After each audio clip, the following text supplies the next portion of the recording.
ભગવાન મહાદેવ એ વિષનું પાન કરી દે. ભગવાન મહાદેવે એ વિષ ન પેટમાં ઉતાર્યું ન મુખમાં રાખ્યું, અહીંયા કંઠમાં રાખી અને ભગવાન નીલકંઠ કહેવાયા. તો વિષની વ્યવસ્થા થઈ ગઈ. ઇન્દ્રાદી તમામ દેવતાઓ પુનઃ સમુદ્ર કિનારે પધાર્યા અને દૈત્યોને કહ્યું કે મોટાભાઈ વિષની વ્યવસ્થા થઈ ગઈ છે, આવો પુનઃ મંથન કરીએ. દૈત્યોએ કહ્યું હવે આવું કઈ નહીં થાય ને? કહે ના ના કઈ નહીં થાય. ફરી પાછા મુખ બાજુ દૈત્યો અને પૂછ બાજુ દેવો અને ફરી એકવાર મંથનની શરૂઆત થઈ. વડીલો ફરી જોરશોરમાં મંથન કર્યું ને ત્યારે સૌ પ્રથમ પ્રગટ થઈ કામધેનુ ગાય. સમુદ્રમાંથી 14 રત્નો નીકળ્યા છે વડીલો, એમાં કામધેનુ ગાય. કામધેનુ ગાય એને કહેવાય વડીલો કે એમની પાસે તમે ઊભા રહો ને જેવી મનમાં કામના કરો ને એવી વસ્તુ તમને પ્રાપ્ત થાય, એનું નામ કામધેનુ ગાય.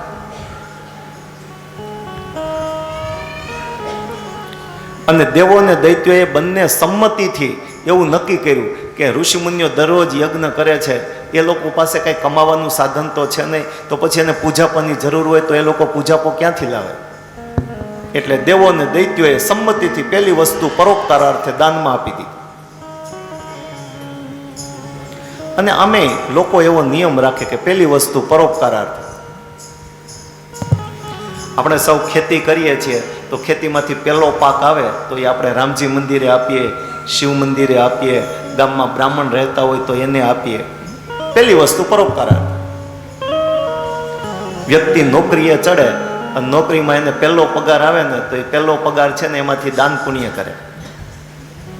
એટલે આપણો સહજ નિયમ છે એવો કે પહેલી વસ્તુ પરોપકારાર્થ. રસોઈમાં પણ એવો નિયમ છે પણ આપણે બધા ભૂલ્યા છીએ. નહીંતર હકીકતમાં એવું છે કે રસોઈમાં વ્યક્તિ રોટલી બનાવે ને એટલે પહેલી રોટલી છે ને એ ગાયની છે અને છેલ્લી રોટલી છે ને એ કૂતરાની છે અને વચ્ચે જે રોટલી થાય ને એ આપણે જમવાની હોય છે. આપણા વડીલો પહેલા આવું કરતા, પહેલી રોટલી ગાયની, છેલ્લી કૂતરાની. પણ હવે તો અત્યારે બધું ફરી ગયું, મોર્ડન યુગ આવી ગયો એટલે કેવું છે કે ફક્ત પરિવારમાં 2 જ માણસ રહેતા હોય ને 2 માણસ નોકરી કરતા હોય તો નોકરી કરતા હોય એને તો બધી એની ગણિત પાકું હોય, એની ગણતરી બધી એકદમ જુદી હોય. તો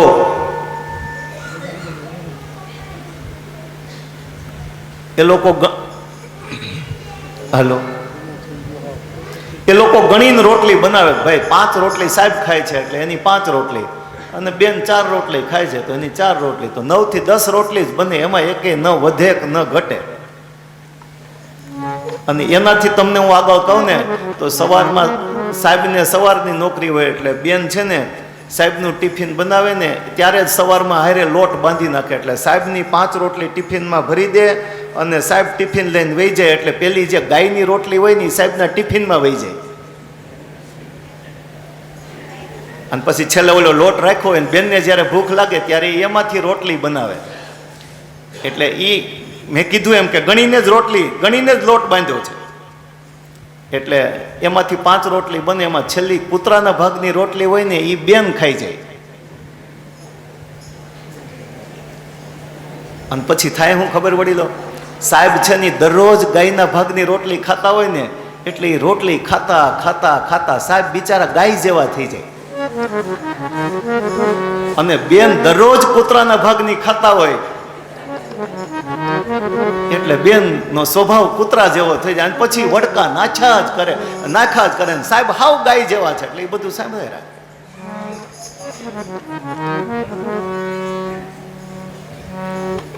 અને પછી ધીમે ધીમે ધીમે સાહેબ એટલા બધા બેનના વશમાં થઈ જાય કે બેનનો એક આમ અવાજ પડે ને ત્યાં તો સાહેબ ઊભા થઈ જાય. આટલો તો એના અવાજમાં ચમત્કાર.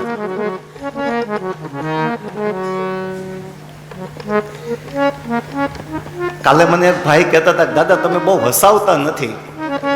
મારે તો ભાઈ બધાયનું સાંભળવાનું શું કરું?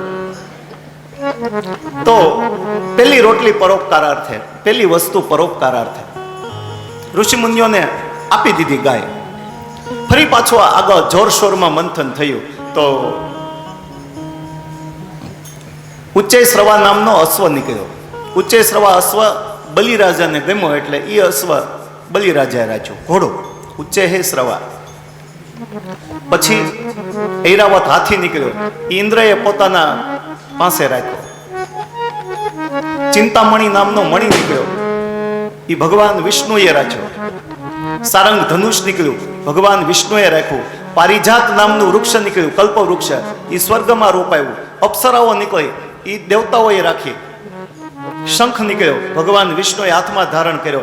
એક પછી એક વસ્તુ નીકળવા લાગી, દેવતાઓ બધી વસ્તુ લેવા લાગ્યા. આન દૈત્યો ખીજાયા.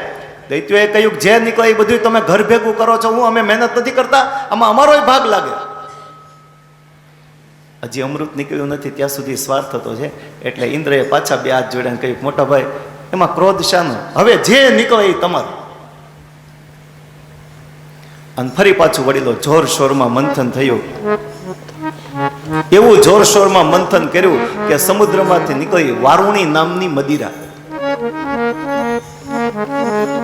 વડીલો મદિરા એટલે દારૂ. મદિરાનું પાત્ર નીકળ્યું અને દેવતાઓએ કહ્યું છે કે જે નીકળે એ તમારું. એટલે મદિરાનું પાત્ર લઈ અને દૈત્યો બધા ગયા અને બધા દૈત્યોએ ખૂબ દારૂ પીધો. વડીલો દૈત્યોએ તો દારૂ પીધો, પણ હજી અત્યારે પણ આપણામાંથી ઘણા વ્યક્તિ એમ સમજે કે આ સમુદ્રમાંથી નીકળ્યો છે એટલે પ્રસાદી કહેવાય, એટલે એ પ્રસાદીને વિચારીને ઘણાય પીવે છે. પણ નહીં વડીલો, અનુસંધાન બન્યું છે તો હું તમને વાત કરું કે આવું કંઈ પીતા હોય ને તો એ છોડજો. આ આપણું પીણું નથી. આજ લોકો નશાને લઈ અને કેટલી બધી વસ્તુ ખાય છે, ન ખાવાની વસ્તુ ખાય છે, ન પીવાની વસ્તુ પી રહ્યા છે.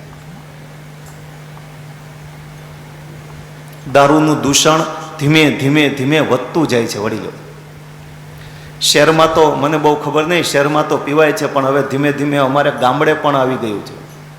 અને એમાંય આ લગ્ન પ્રસંગ આવે ને, લગ્ન પ્રસંગમાં તો એટલું પીવાય છે ન પૂછો વાત. અને એમાંય આપણને દુઃખ થાય કે નાના નાના 15 ને 17 18 વર્ષના છોકરાઓ દારૂ પીવે. આપણને એમ થાય કે આ ક્યાં જઈને અટકશે. પેલા દારૂ પીવામાં આવે ને પછી દાંડિયા રાસ લેવામાં આવે. અને એ વરરાજો હોય ને એને, એના જે મિત્રો હોય ને એને વરરાજા તરફથી પાર્ટી હોય, અને વરરાજાના બાપુજીના જે મિત્રો હોય ને એને એના તરફથી પાર્ટી હોય. ક્યાંથી આવી જાય ને ક્યારે પીવાય જાય કોઈને ખબર ન પડે. પૈસા કોને આપવા કાંઈ ન ખબર પડે, બધા શાંતિથી પી લે. આવું થાય છે. અને એનાથી આગળ કહું વડીલો તો મોટા મોટા શહેરોમાં તો હવે બેનો પણ નશો કરે છે. નશાના ઇન્જેક્શન અને નશાની ગોળીઓ આવી ગઈ છે કે એક ગોળી ખાય અથવા તો એક ઇન્જેક્શન લે ને તો કેટલાય દિવસ સુધી વ્યક્તિને નશો ઉતરે નહીં. દારૂથી આગળ કંઈક પેલું આવે, આમ સૂંઘે તોય નશો ચડે. એટલા બધા આ નશાવાળા દ્રવ્યો આવી ગયા છે. વડીલો વ્યાસપીઠથી હું તમને સૌને અનુનય કરું છું કે આ વસ્તુ છોડજો. આ વસ્તુ આપણી નથી. જેણે વ્યક્તિના તન, મન અને ધન ત્રણેય ખરાબ કર્યા છે. તન એટલે આ શરીર, પીવે છે એટલે આ શરીર કાંઈ સારું રહેતું નથી. મન પીવે એટલે પછી એને નશો ચડે એટલે એ માનસિક સ્થિતિ સ્થાપકતા ગુમાવી દે. ન બોલવાનું બોલે, ન કરવાના નખરા કરે છે. તન, મન અને પછી ધન, પૈસાનો દુરુપયોગ થાય છે. એટલે વડીલો મેં તમને કાલે કહ્યું હતું અને હું તમને આજે કહું છું કે હું તમને અહીંયા ઉપદેશ આપવા નથી આવ્યો. આપણે સૌ સાથે જ છીએ અને સાથે બેસીને નિર્ણય લેવાનો છે કે આ વસ્તુ આપણા હિતમાં છે કે અનહિતમાં છે. આજ લોકો ન ખાવાની વસ્તુ ખાઈ રહ્યા છે, ન પીવાની વસ્તુ પી રહ્યા છે. તમે જુઓ કેટલું માંસ ખવાય છે, કેટલી માછલી ખવાય છે, કેટલા ઈંડા ખવાય છે. આ આપણો ખોરાક નથી વડીલો. આપણે સૌ ઋષિમુનિઓના સંતાન છીએ, આપણે એના વંશજ છીએ.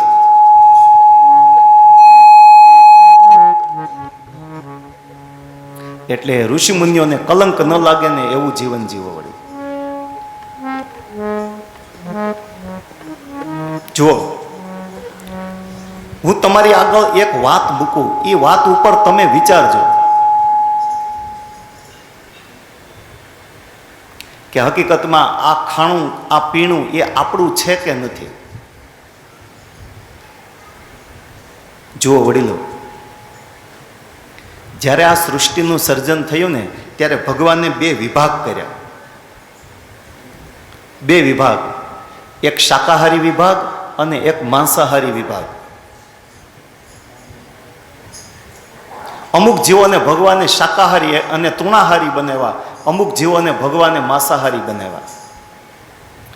વડીલો, આ બે વિભાગ જ્યારે થયા ને ત્યારે હું કે તમે ત્યાં કોઈ હાજર ન હતા. પણ એ બે વિભાગ થયા ને એની સાબિતી અત્યારે આપણી વચ્ચે મોજૂદ છે. એ સાબિતી હું તમારી આગળ રજૂ કરું છું. એ સાબિતીને સાંભળીને તમે વિચારજો. સાંભળો. સાબિતી પહેલી, જે જીવ શાકાહારી છે ને એની દાંતની બત્રીસી સીધી છે. અમારા યુવાન ભાઈ બહેનો છે ને ખાસ સાંભળે આ વાત, ખાસ સાંભળે. આ દારૂના દૂષણથી હું તમને મુક્ત થવાની વાતો કરું છું. એનો અર્થ એમ નહીં કે તમે પીવો છો એટલે તમને કહું છું. હું સાર્વજનિક વાત કરું છું. તો જે જીવ શાકાહારી છે ને એની દાંતની બત્રીસી સીધી છે, અને જે જીવ માંસાહારી છે ને એને દાંતની બત્રીસીથી ઊંચા, ઉપર અને નીચે એમ બબ્બે ખીલ્લા છે. તમે જુઓ, ગાય, ભેંસ, બળદ, ઘોડું, ગધેડું, માણસ, એના મોઢામાં તમને દાંતની બત્રીસી એકદમ સીધી જોવા મળશે. પછી સિંહ, વાઘ, કૂતરું, બિલાડું, ચિત્તો, એના મોઢામાં તમને દાંતની બત્રીસીથી એનાથી પણ ઊંચા, ઉપર અને નીચે બબ્બે ધારદાર ખીલ્લા જોવા મળશે.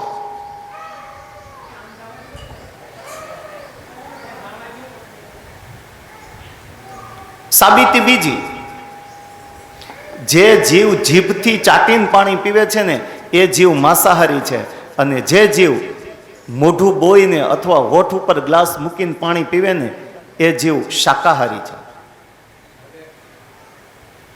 તમે જુઓ, સિંહ, વાઘ, કૂતરું, બિલાડું, ચિત્તો એ હંમેશા જીભથી ચાટીને જ પાણી પીશે, ક્યારેય મોઢું બોઈને પાણી નહીં પીવે.